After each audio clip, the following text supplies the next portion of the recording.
While playing, the wealthy man accidentally fell from the upper floor, crashing heavily onto the ground below. Upon seeing him fall, the woman rushed down to check on him. As he lay motionless on the ground, Jenny, the woman, was at a loss for what to do. The wealthy man urged Jenny to call an ambulance. She ran to get her phone but couldn't get a signal due to the rain. She tried the wealthy man's phone, but it was the same. Jenny rushed outside to tell him, but seeing him barely clinging to life, she ran back inside and tried again.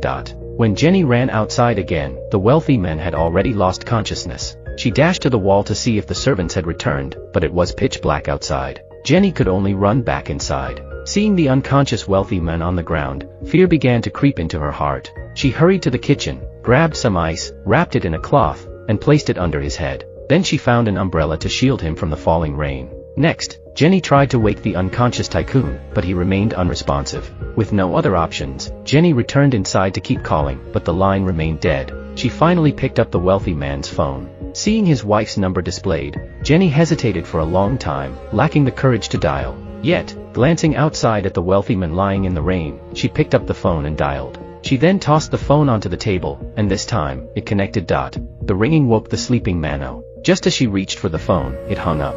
Seeing it was her husband calling, she dialed back. Jenny saw the phone ringing on the table, glanced at the tycoon lying in the rain, and answered it. Hearing a woman's voice on the line, Mano instantly sobered up.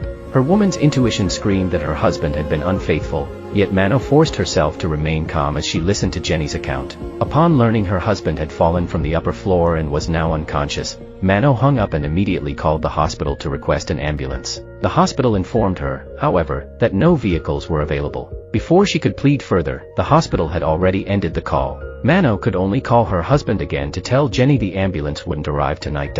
Drawing on her years of experience as a gynecologist, Mano instructed Jenny to perform basic first aid on the wealthy man. Following Mano's directions, Jenny applied a simple bandage, temporarily stopping the bleeding. Mano then quickly changed clothes and drove alone to the villa. When Manua arrived at the villa, Jenny ran over. As the two women faced each other, Manua glared fiercely at Jenny before quickly helping Jenny carry the wealthy man into the room. After settling him onto the bed, she began changing her husband's soaked clothes, while Jenny stood aside. When the wealthy man awoke and saw Jenny preparing to leave, he begged his wife not to let her go. He told Manua that Jenny was pregnant, that he was about to become a father, and that he hoped Jenny would be the child's mother and his wife. Hearing this, Mano lashed out in fury, slapping her husband several times. Jenny rushed to pull her away. She then told the wealthy man not to try to keep her. Mano still loved him deeply, but the wealthy man grabbed Jenny's hand, refusing to let her go. This act of his would come at a terrible cost.